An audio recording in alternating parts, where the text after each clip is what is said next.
Nathalie? Non, c'est Clarisse. D'accord. Claire, le Ok, merci. Et toi, c'est toi? Non, c'est oui, si, et Célia. D'accord. Ok. Lorraine Boisier, vous êtes la responsable des petites cantines ici à Lyon, dans le quartier du Vieux-Lyon. Oui. Ça doit faire un choc quand même de passer des tours de la Défense à ce petit boui-boui, je vais dire, mais c'est pas péjoratif, dans le Vieux-Lyon. Oui, alors moi j'ai fait mes études à Lyon, donc je suis plutôt revenue à mes sources, mais oui, c'est pas du tout le même objectif et la même ambiance de travail, mais après ce que je voulais c'était un vrai changement.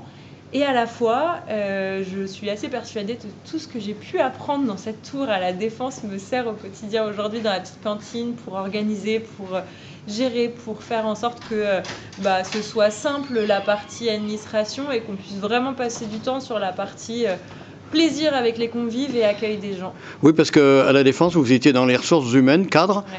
et puis c'est un burn-out qui vous a conduit là? Exactement, j'ai été chargée de ressources humaines pendant 5 ans dans un cabinet de conseil. J'ai fait un burn-out plutôt lié à de la surcharge de travail.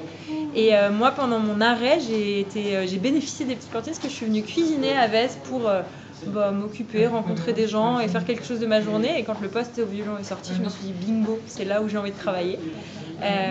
Et ça a été vraiment un contre-pied aussi en termes d'équilibre, de charge de travail et de choisir sur quoi j'ai envie de travailler. Et c'est là où c'est pour ça que je me sens épanouie aujourd'hui, parce que je gère et que je me gère aussi et que ça se passe bien.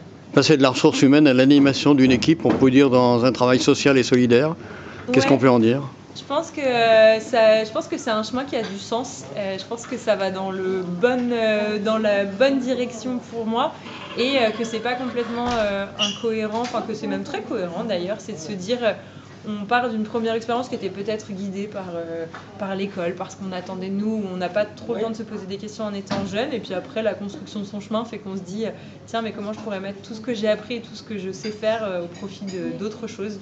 Et donc du coup, c'est un parcours qui se construit, qui est fait de petits trébuchages, gros trébuchages burn-out, mais qui arrive pile là où il fallait être.